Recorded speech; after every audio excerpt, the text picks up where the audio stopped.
Yeah, hi everyone. So we'll be covering the next chapter in our series of COQP22 entrance test. We are covering the syllabus for hospital management for CUTPG.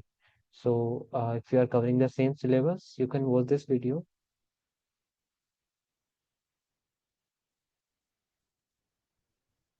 Okay, this is our syllabus.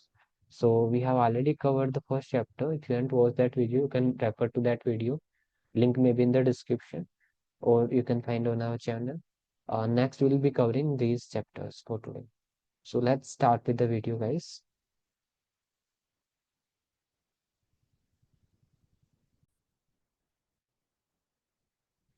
All right, so environment and health. Environment factors play a crucial role in determining human health and well-being. Like poor environmental conditions can lead to various diseases, while healthy environment promote overall well-being. So there's some environmental factors we'll care for today. First is most important is water and health. How water related to health. Okay, so importance of safe water. It's essential for drinking, cooking, sanitation, hand hygiene. You may know very well. It prevents dehydration, infection, and diseases. So water is very important to your human being.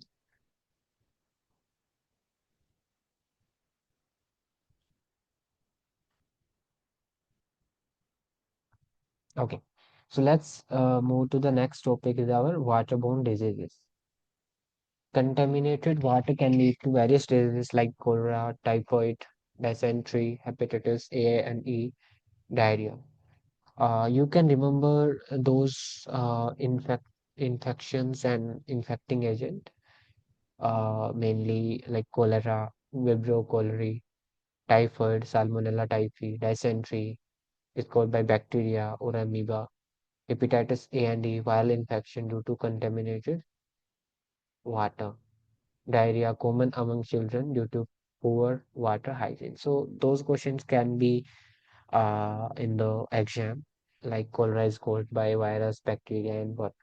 So Vibrio cholerae, typhoid is caused by Salmonella typhi, and dysentery is by bacteria amoeba. Hepatitis is caused by your viral. It's hepatitis is a viral infection. Diarrhea is by poor hygiene. Okay, so mainly cholera, typhoid, these two are bacteria only. And this dysentery and diarrhea can be maybe like bacteria by bacteria or amoeba, maybe poor hygiene condition. Hepatitis A and E are like virus, hepatitis A virus and E virus. Then we have water purification methods. So methods like boiling, filtration, chlorination we can use, and use of RO, reverse osmosis system. UV is also nowadays a kind of water treatment, but it's mainly inbuilt in RO UV system. So mainly used methods are like if you know your water bodies in your locality that's supplying water to you. So maybe they are using filtration and chlorination methods. Two methods are there. Mostly chlorination. Boiling is used at smaller scale, like if you do in your home, you take consume water, you may use boiled water. Or RO is again used widely. Proper water treatment at community and household levels is necessary, right? Those are the methods. Then we have air, how it's related to health. So importance of clean air is like oxygen. We consume oxygen. We exhale carbon dioxide. So oxygen very essential for survival. Poor air quality can lead to respiratory and cardiovascular diseases. Effects of air pollution can be respiratory diseases, can cause asthma, bronchitis, lung infection. Cardiovascular diseases can cause high blood pressure, heart attack. Neurological disorders can lead to lead and mercury exposure can affect brain functions, right? So that those are heavy metals. Those may affect directly your neurological system. Cancer, long-term exposure to pollutants like benzene can cause cancer. So after that, we have major air pollutants and their sources. So we have like pollutants. You can take snap of this picture. Remember them. uh, Pollutants, source, and health effect of them. So carbon monoxide, a CO, is emitted from vehicles burning fuels. It reduces oxygen supply, dizziness, death at high level, right? If you are inhaling CO, so it reduces oxygen supply to your tissues, cells, obviously high, chances of death. Sulfur dioxide, SO2, industries and burning coal may produce sulfur dioxide, cause lung diseases and acid rain. Nitrogen oxide, NO, so it can be NO2, NO, right? So nitrogen oxides, it's emitted from vehicles, power plants, lead to respiratory infections. Particulate matter, PM. So particulate matter is like what that is particles in the air which are not desirable, like dust, smoke, industries, waste. Maybe it can cause lung disease like allergy and all. Then ozone. Ozone is O3. Sunlight reaction with pollutants irritate eyes, lungs, and throat. Then we have prevention of air pollution. How we can prevent? By reducing vehicle emissions, industrial regulations, use of air purifiers, encouraging green space and tree plantation. Right? We can start by individual level, and it will be so nice to see if everyone start at our first journey of preventing air pollution. So you'll find like okay, it's improving, right? Next, we have light and health. So, effect of proper lighting is also affecting our health. It reduce eye strain, improve vision, enhance mental well-being and productivity. Effect of poor lighting can lead to eye problems, mental health issues, increased accidents, eye problems like headache, blurred vision, strain, mental health issues may include depression, SAD, that is seasonal affective disorder, increased accidents, it mainly poor lighting with workplace, and streets lead to injuries, right? Suppose someone driving at night and there is no lightning, right? So obviously that can also lead to some accident, right? Obviously working environment should be with proper lighting, otherwise your eyes gonna get strained and it may cause some headache or something. The natural versus artificial light. Obviously, natural light is so good, better than any artificial. But again, there's some like natural light includes sunlight mainly, right? Helping vitamin D synthesis and mood enhancement. Artificial light also can be used mainly in the proper, we can say, uh, knowledge, right? For example, if you are using LED fluorescent, should be properly adjusted to reduce glare, right? Some LEDs may be so shiny or may emit some UV rays as well. So that is not good, right? If your LED is emitting UV rays, that is not good for health, right? Ventilation and health.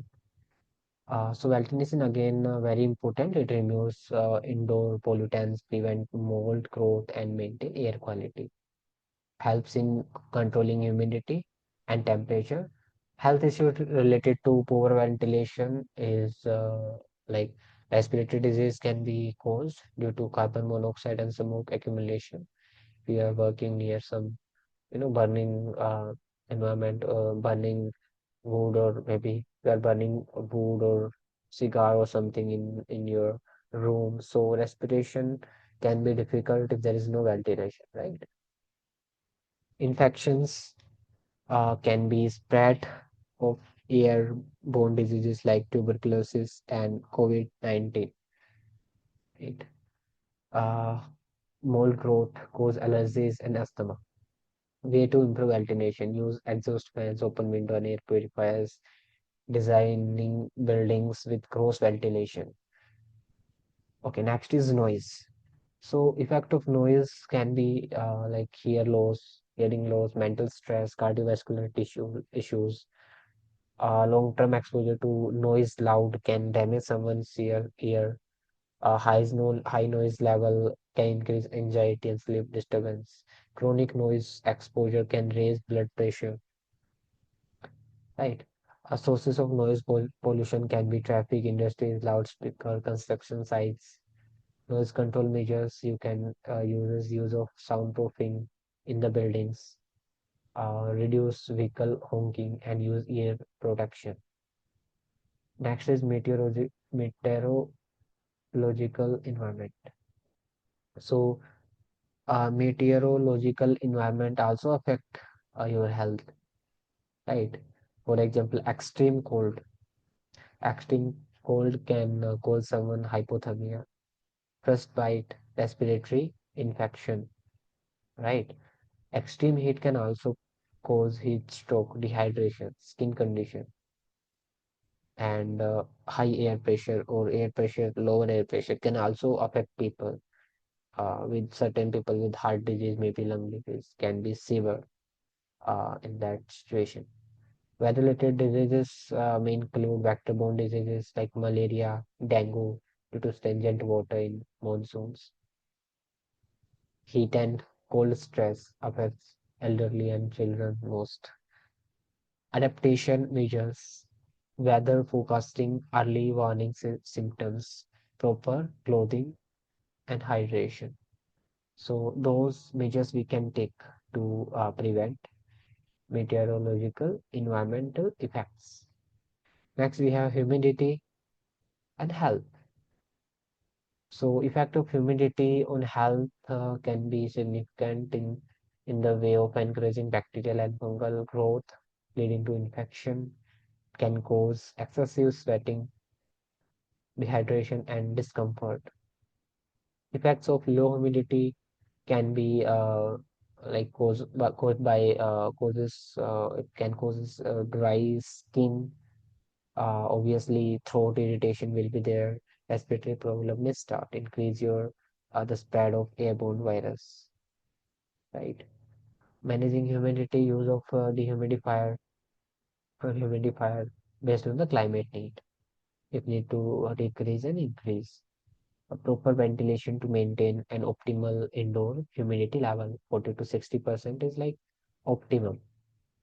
Housing and health. So there is an important role of house in the health, like good housing ensures safety, sanitation, and comfort. Poor housing condition contribute to diseases and mental stress. Health risk in poor housing can be overcrowding, which lead to faster spread of infection like tuberculosis. We have poor sanitation, like can cause cholera, dysentery. If there is structural issues of house, then risk of accident, obviously damp wall cause respiratory issues. Again, like some material which is used, which is harming body, or maybe like nowadays, polyethylene or like PVC panels used. We are using them, so obviously that should not be used in higher temperature, right? So in that case, they may release chlorine or some other harmful gases may cause some problem, right? Healthy housing standards, proper ventilation, safe drinking water, and pest control, management treatment can be done. Disposal of water and health. So types of water and their impact. Types of water can be solid waste, right? Uh,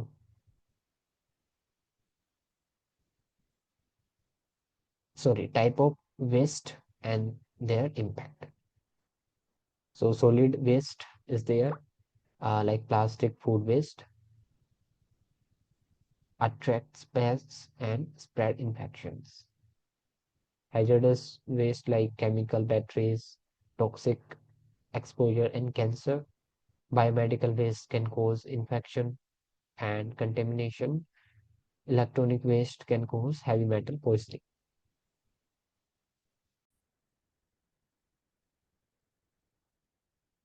Next, we have proper waste disposal method. That may include recycling and reuse, incineration for medical and hazardous waste mainly, landfilling, properly managed landfill sites should be there, composting for biodegradable waste, right? We have excreta, disposal, and health. Importance of sanitary disposal. It prevents contamination of water and food. It reduces the spread of fecal-borne diseases. Diseases due to poor excreta disposal may include typhoid, diarrhea, cholera, worm infestation. Sanitation methods may include sewage treatment plants, properly treat waste before disposal, use of latrines, encourage rural sanitation program, community toilets for slum and underdeveloped area. So we covered the first part of today's topic.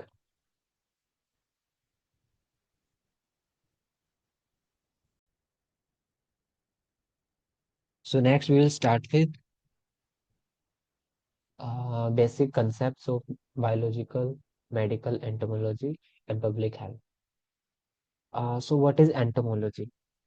Entomology is study of insects and arthropods. Medical entomology is the study of insects and arthropods that impact human health either as disease vectors or as direct cause of harm. So role of insects in public health can be vector of diseases, can directly harm the human being, right? Food contamination will be there, like for example, insects like mosquito, flies, those carry some pathogens which can cause infection or diseases like malaria. Direct harm, they can bite, they can sting, or may cause allergic reaction. Food contamination, cockroach and flies spread bacteria and parasites over food. Major diseases transmitting insect and direct their role. So in this table you can see some insects are given, disease caused by them, pathogens, mode of transmission. First of all, mosquito, Anopheles aedes culex. Three mosquitoes are given.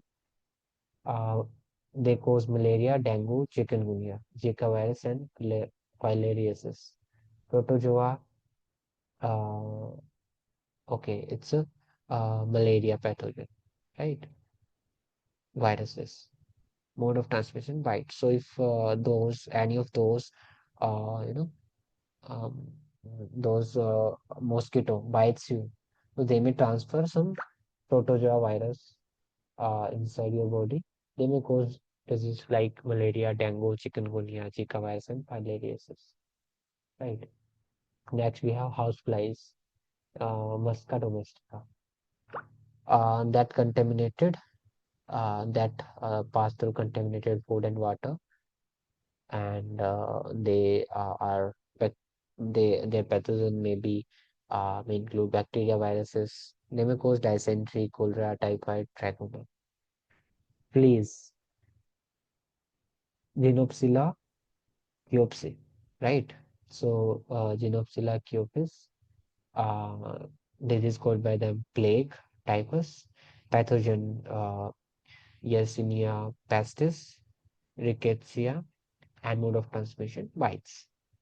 Next, we have lice, disease caused typhus, relapsing fever, pathogen, rickettsia species, mode of transmission, direct contact. Next insect is ticks,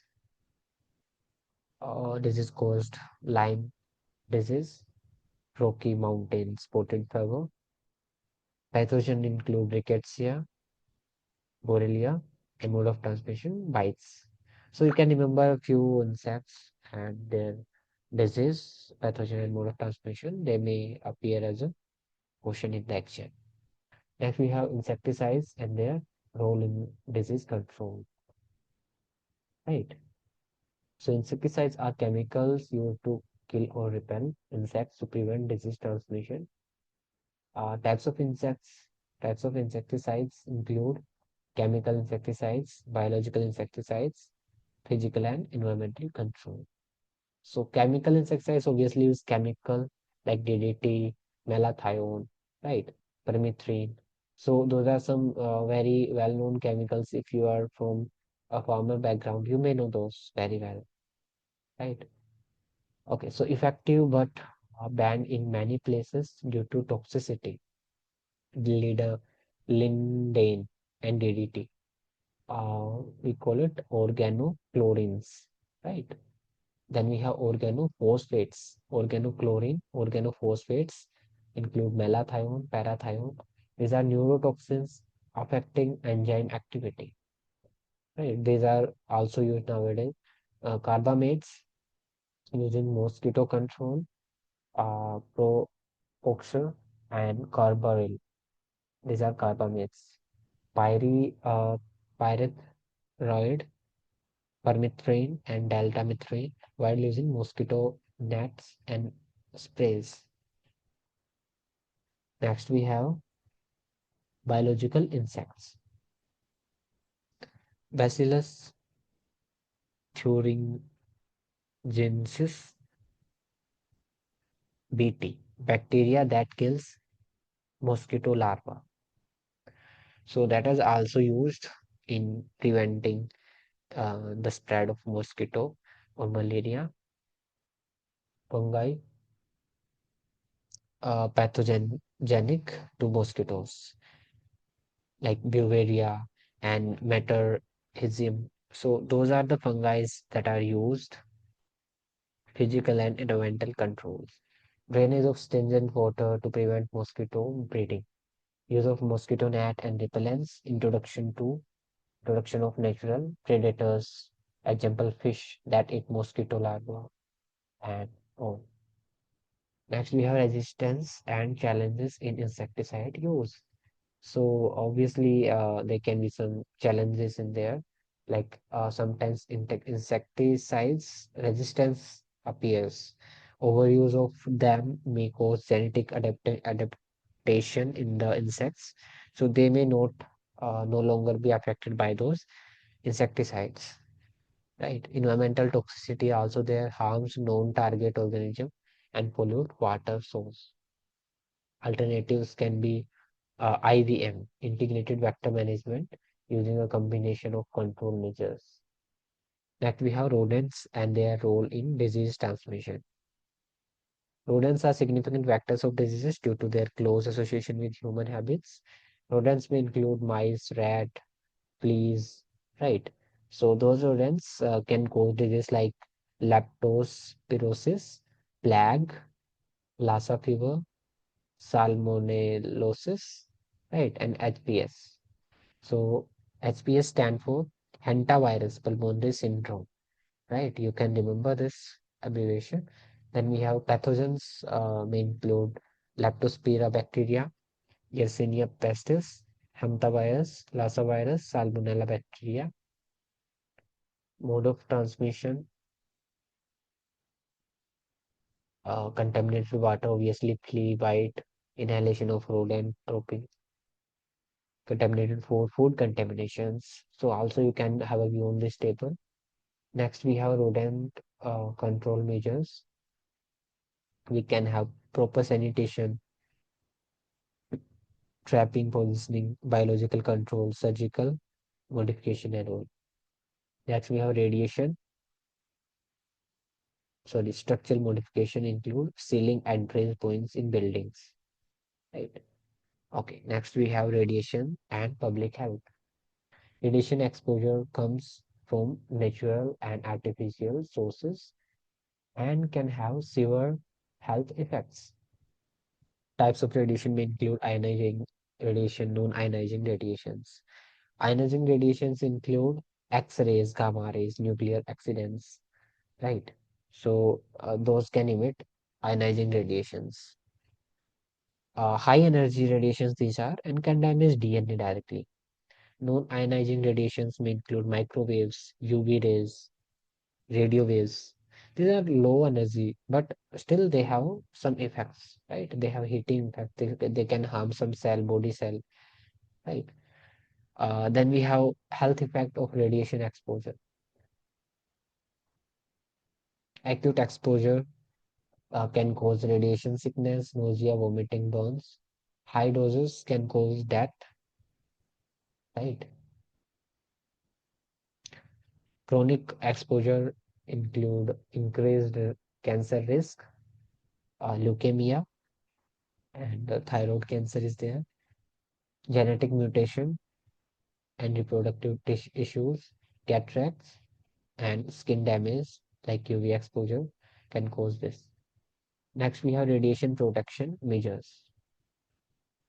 Shielding lead aprons. So lead is the heavy metal which can block some radiations. So we can have lead apron, concrete barrier in nuclear plants, distance and time, limited exposure duration and staying away from radiation source, regulations, monitoring nuclear plants, safety protocols for medical radiation use. Next, we have zoonosis and public health. So,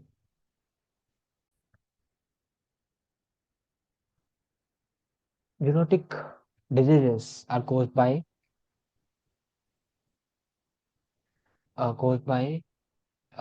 human and animal interaction, or we can say transferring from animal to human. They can be caused by bacteria, virus, fungi, and parasites. Classification of zoonotic diseases include direct zoonosis, vector-borne zoonosis, foodborne, and airborne zoonosis. Direct zoonosis is what? Transmitted directly through contact or bite, right? Like rabies, anthrax. Rabies is caused by dogs and cat bite, and anthrax, like bacterial spores from infected animal, can cause it. Vector-borne diseases, zoonosis, include transmitted through arthropods, include plague, Lyme diseases. Plague spread by flea bite from infected rats, and spread of Lyme is by ticks from deer and rodents. Foodborne zoonosis, contaminated meat and dairy or water. It is transmitted through. Disease like brucellosis, salmonellosis. Unpasteurized milk from infected cattle, contaminated poultry and eggs can cause those diseases. Airborne zoonosis include tuberculosis and hantavirus disease, obviously caused by infected cattle, right? Airborne particles from rodents roping. So those can cause those diseases. Next, we have public health impact on zoonotic diseases. Economic loss affect livestock and trade. Epidemic and pandemic like COVID-19 was there from bats. Ebola from primates was there. Threat to threat to food safety. Meat and dairy industry at risk. Right. Those can be the consequences of zoonotic diseases. Zoonotic diseases prevention. How we can prevent them by prevent them by vaccination of rodents or the bats, right? Or livestock immunization. Then hygiene and sanitation take care of hand washing, safe food handling, and pest control. Then surveillance and early detection should be there, monitoring animal population regularly.